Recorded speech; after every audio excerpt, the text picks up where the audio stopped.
Hello, I'm John. Welcome back.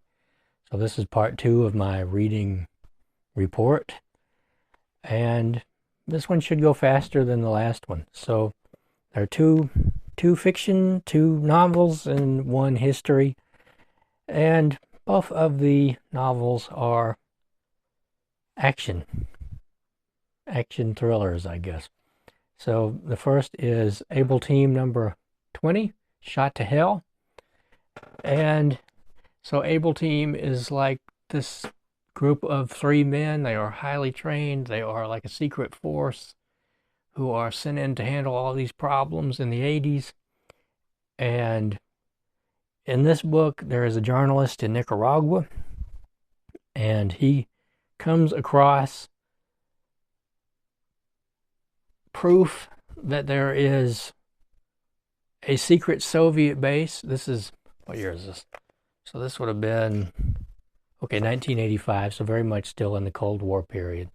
There's a secret Soviet base in Nicaragua where they have these XCT missiles, which are nuclear missiles that skim about 15 feet over the surface of the ocean, and they can go all the way into the U.S. and not be detected by radar. And the journalist is captured by the KGB, and he is tortured to death. But he was able to get his message to a CIA agent in Nicaragua, who then takes it to Florida and reveals it to the government, to his bosses, and they call up Able Team and say, all right, there's this huge problem. We have to send you to Nicaragua. And Able Team goes to Nicaragua, and there is this really, really awful KGB colonel who runs the place. And he is part of these really god-awful tortures that they do to this Nicaraguan journalist before he is killed accidentally. And he is aware now that the U.S. is going to send some kind of force in. And they, for some reason, Able Team first goes to Florida to meet up with the CIA agent. And they have sent a hit team of Nicaraguan special forces who meet up with Able Team, and they get into this huge gunfight and chase them all the way across town. And then they get on a plane and go to Nicaragua, and it is about them sneaking into this base and blasting everybody in sight and saving the world. So there are like 100 of these Able Team books. So the important thing to know is that Able Team basically never loses, So they're very much like the A Team, like just a bit more brutal. They always win, even though, I mean, they do get beat up, they do get shot, and all sorts of bad things happen to Able Team. And in fact, this is a reminiscence of one of them, Carl Lyons. He has actually been captured by the KGB, and he is thinking, it's only in the first like 4 pages, in the last 3 pages, but he has been captured by the KGB and he has been tortured, and he is thinking back onto this adventure he had with his friends in Nicaragua. And it is like just over the top action, and it's just a lot of fun. These books are a lot of fun, and they don't have that preachy quality that a lot of these books have. Like, I don't know if it's all the Phoenix Force books. So there is like Able Team, there's Mac Bolan, there is Phoenix Force, and something else. I know Stony Man, but there is another group of books, SOBs, and some of these have a lot of like preaching about politics and that sort of thing. The Able Team is really, in my experience anyway, the ones I've read has been really relatively free of that. So the next book I read was Lawrence Block's Killing Castro. This was really good, actually. I was surprised by how much I enjoyed this. This is like a pulp novel from 1961, and Lawrence Block was writing this under a pen name. Is he going to say? No. They used his name on this, but so this is not too long after Fidel Castro seized power in Cuba, and some exiled Cubans in the United States find five men who are willing to go to Cuba and kill Castro for $20,000 each. Which I looked it up. I did the math, and according to inflation, $20,000 in 1961 would be worth something like $220,000 now. So, uh, quite a bit of money at the time. And they all have their own backstories. One of them is running from a murder rap. One of them has cancer and is dying, and he just doesn't want to be a bank teller anymore. He wants to go have an adventure before he dies. One is a college student whose brother went to Cuba to fight for Castro and was then executed by Castro, and he's going to get revenge. Another one is just a guy who kind of bounces from job to job, and this is a job, and here he is. The other is a professional assassin who served in the Korean War and found that that sort of thing is just his business. It's nothing personal, it's just what he's good at. And they go to Cuba, and they each have a different time in Cuba. They're sent to three different places so that they can have a greater chance of getting him. Two of them are put with rebels in the hills. Two of them are in a safe house. And the professional assassin basically says, screw your plans. I'm going to do what I want. I'll do it my way. And that's all there is to it. And they each have a different experience in Cuba. And I don't know how much more to give away of this book because I don't want to ruin the ending or anything or give away what was going on. So it is very much like the two-fisted guns and grenades type story. And I really did enjoy this. I flew right through this, and it was really good. I've liked all the Lawrence Block novels I've read so far, which is really confined to the Bernie Rodenbar stories until this. But this was really good, and I just bought it on a whim, and it paid off. It was good. And the third is a history of the Battle of Bunker Hill. It is Now We Are Enemies by Thomas J. Fleming. And there he is on the cover. This is from 1960 or 1961. And it has maps of Boston. And I was reading this and I kind of felt like Steve Donahue over my shoulder and Frida over the other shoulder, because Bunker Hill is, of course, in Boston. And I could kind of hear Steve like saying, pay attention, this is important. This is important.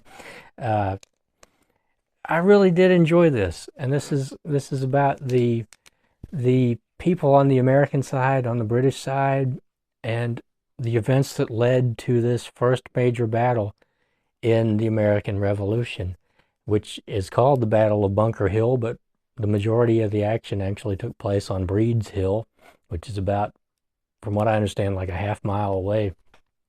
It was on both, but the majority was on Breed's Hill. I really, really enjoyed this. I have to say, though, that I don't know what it is about the American Revolution, but it has never particularly captured my interest. And so I don't seem to be able to retain much of the information ever. I've read several books about the American Revolution, and I was hoping this would be one that would open my eyes to it, to get me into it and to really make me understand. I don't know if it is just that the world of the 1700s is just so different from how it is now that I just can't put myself in it. I really don't know what the deal with that is. But the American Revolution has just never captivated me, and I enjoyed this book very much, but it didn't captivate me. And it's written very well. It was not the fault of the author. It is the subject entirely. Um, but I thought that I would read an excerpt or two because I think that it is written very well, and it did help me see the American Revolution probably better than any other book I've read so far. So this is an excerpt of where the British forces and the American forces first come head to head. So this is about 60 days after the first fighting at Lexington and Concord, and the Americans have come in the night and built this fortification on Breed's Hill. And so Boston is, I'm not sure if this will come out, but here is Boston, here is Charlestown, and Breed's Hill and Bunker Hill. So it is surrounded on water, or surrounded by water, excuse me. And the British had their ships somewhere in this river. I'm not exactly sure where. And overnight, the Americans came in and they built these fortifications on Breed's Hill. And the British woke up and they went, there's a fort over there. Like they couldn't believe it. And of course, they can't let this stand, so the British have to go in and attack. And the Redcoats go in their very tight, very stiff, very hot uniforms with their brown bess muskets, with their bayonets, their 14-inch bayonets, and en masse with. In the old days, they had muskets and volley fire, so they would all come to a stop and level off their muskets and shoot, and maybe hit somebody. Probably not. Oddly enough, because they were not very accurate, and the British soldiers weren't actually taught how to aim, which just seems so crazy. But they were taught how to do everything else, but aiming was never mentioned in their manuals. Just point it in that direction and fire, basically, and hope that your fire overwhelms the enemy, and then stick them with the bayonets. So they come to this very narrow, they march in to this very narrow point. The Americans are behind a very short stone fence. And here we go. The British light infantry moved steadily down the beach at a brisk 5-mile-an-hour clip. Above their heads gleamed a forest of bayonets. They were under orders not to fire a shot, to sweep the Americans off the beach with these fearsome 14-inch blades alone. It was a perfectly reasonable order. For 30 years, British bayonets had sent the best troops in Europe fleeing for their lives. Certainly, it was logical to suppose the same tactics would work against troops who had never seen those bayonets come at them, level for the thrust. On they came, and now the American position was in clear view, an insignificant pile of stones barely knee-high, hardly an impressive fortification to these tough professional soldiers. They could see the Americans crouched behind their little wall, a tall farmer standing behind them, dressed in brown, dirty-looking homespun. Not even their officers were in uniform. Now, at a barked command, the companies opened out as far as the beach would permit them, about 15 men to a rank. Their bayonets went down into the charge position, and with a roar, the 350 picked troops, the best men in William Howe's army, surged forward, past the stake which John Stark had driven into the sand. The American barricade seemed to explode. The simultaneous crash of muskets was louder than the roar of a cannon. The two front ranks of the Welsh Fusiliers were turned back as if a giant leaden fist had struck them. The metaphor is not far from the truth. Those fearful 1-ounce balls smashed through the company, flinging 2/3 of them onto the sand. Incredibly, the remnant tried to go forward, only to meet another blast of fire, which left a bare half-dozen on their feet, bewildered and dazed. Behind them came the men of that other tradition-proud regiment, the King's Own. As coolly and calmly as if they were on a parade exercise, they moved through and over the dead and wounded Fusiliers and plunged forward, to take ferocious revenge for the unexpectedly accurate American fire. Now was the moment when regular troops proved their superiority over amateurs. Behind the haze of musket smoke, the farmers would be frantically trying to reload in those 10 simplified but still torturous motions when those fearsome bayonets came at their throats. But the King's Own advanced barely 15 yards before the Fusiliers when they, too, were struck by a blast of lead almost as destructive. Cries of dying and wounded men echoed across the empty waters of the Mystic. The remnants of the company hesitated, bewildered. Behind them, the men of the 10th Regiment surged forward. These were the tough, snarling regulars who had decimated the Minute Company at Lexington, in spite of all Pitcairn could do to stop them. Surely they would get home with the bayonet. 1 volley was expected, 2 was possible, but 3 before a charge went home was unheard of in 1775. But the impossible happened there on the Mystic Beach. The regulars of the 10th met the same sheet of leaden death which had laid waste the Welch Fusiliers and the King's Own. Desperately they tried to keep moving forward, but it was an impossibility. There was not enough left of the company to form a solid line. So he goes on to talk about how one of the men commanding these Americans had fought with the British years before, and he had learned something where the men in the front would fire their rifles, the men behind them would load and pass the rifles to the front so they could keep up this continuous fire. And what the British sort of overlooked is that many Americans had fought with the British, and so they had learned their tactics, and these were basically the British fighting against British subjects, so they knew each other, they knew their tactics, they understood the thinking they understood the thinking of the British, and the British had just completely discounted them as a bunch of untrained, untested farmers who would fall back at the first fight, who could only fight running away, and they learned pretty quickly that that was not true. And they would continue to learn that for years to come as the revolution went on. And the British would eventually carry the day just because they had the cannons, they had the soldiers, they had more powder, and the Americans eventually had to take off, run for it, because the British penetrated their barriers and came in with their bayonets, and it got very hairy, as you might imagine. I really did enjoy this, though. It still didn't really capture me. I don't know if I don't think I'll ever be an American Revolution guy, but I really enjoyed this.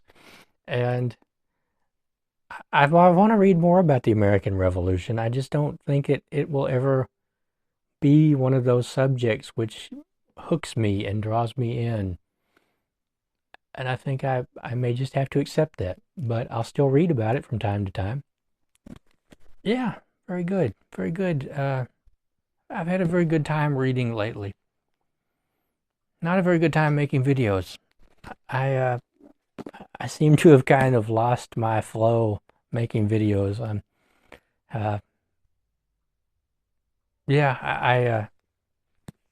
kind of out of it. But anyway, I want to thank you for joining me today. I want to thank you for sticking around, and I'll see you next time.